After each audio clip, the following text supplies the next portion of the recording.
had a presentation last month of showing how much COVID impacted negatively the critical math and English areas. But I asked them, I said, but you haven't touched on the sciences, and even more so, you haven't touched on the career and technical skills area. I said, because as a career and technical teacher for 39 years, I don't know how in heaven's name you teach shop class virtually.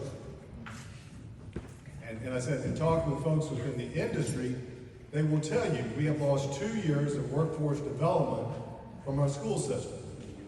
I think community colleges are going to be critical in trying to play catch up in this role because the kids are out.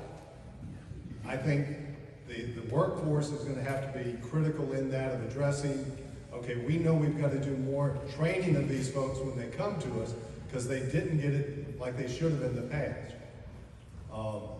If nothing else, I think the lesson we hopefully have learned from this is while the pandemic was horrible, and I'm not going to get into all the political who's and what's and whatevers, but as someone who, my father was an orphan because of the Spanish flu.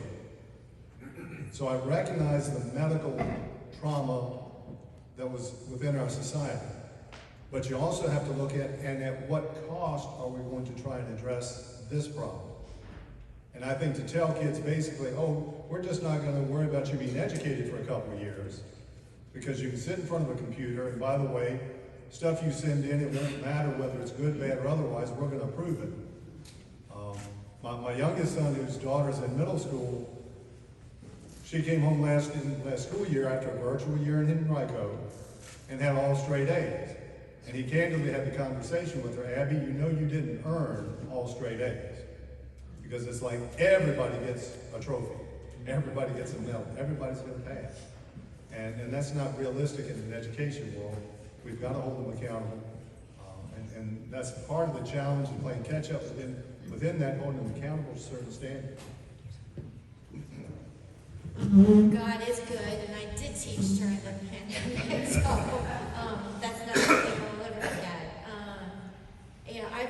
I have 3 kids, and my eldest just graduated from college. She's teaching in France now for a year, and our son, Teddy, is now a senior. He's ROTC, and when the pandemic, he was a freshman, just starting an engineering program, and that abrupt transition, it really kicked his teeth in.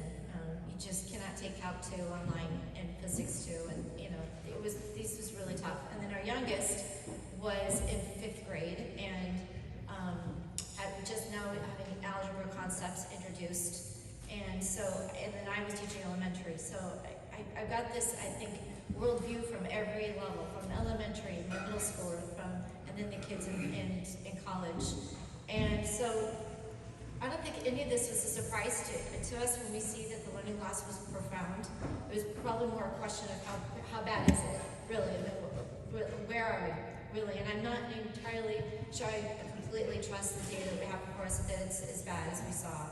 But when we finished up with session, we passed the Virginia Literacy Act, which tackles specifically on literacy. I went to the administration and I went to Chair of Education and said, what are we doing on math? Because I could see it firsthand. I saw it as an educator. I saw it with my middle schooler too, and they said yes. What are we doing? So I've worked on it all year, and this is probably one of the pieces of legislation I'm most excited about. We have no choice that we must do something to tackle it because there is no remediation once we get to high school. And so we've got to focus on where our kids now are by the data. We know that it's most significant starting by 4th grade up through 8th grade is really going to be the priority, I believe. But it's we're seeing children that are having learning loss that it's significant by a couple years. One of the things that I really just actually infuriated me is when we saw the education report this spring that showed that there was an honesty gap between what was reported in Virginia, meaning if your child took their standards of learning test and you said your child got an 80 percentile, that's great, good job. Well, actually, let's take a look at the nation's report card, and the standards had been lowered. This is pre-pandemic, mind you. So the standards have been lowered in Virginia below the nation's report cards. So that 80% was not really accurate. And so we had damage that was pre-pandemic, and then you compound that. This is Virginia. This is Virginia when it comes to education.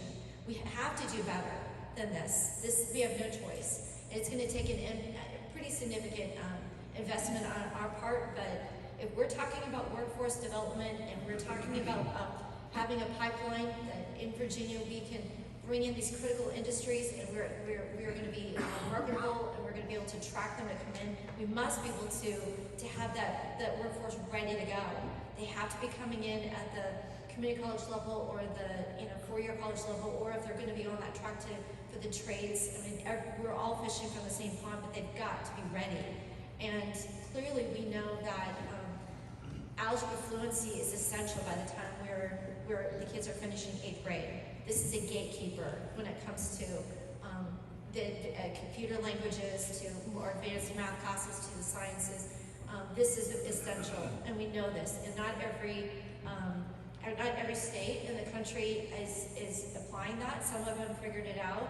Not every your school district in Virginia is working on that, but I believe that needs to change. So, we have a lot of work to do, but I think recognizing where we are and what we can do to tackle it is really one of the biggest legislative priorities, certainly for this administration and for me coming up. So I think all of us on this panel, grandchildren for Bobby and children for myself and Tara, my son was a sophomore when COVID hit, and pretty good lacrosse player, football player, sports was out. You couldn't learn on a computer, just couldn't learn on a computer. You had to have somebody in front of them. And so, what choice do we have, right? Many of you are parents. If you homeschool, if you have enough money, you can send your kids to private school, right?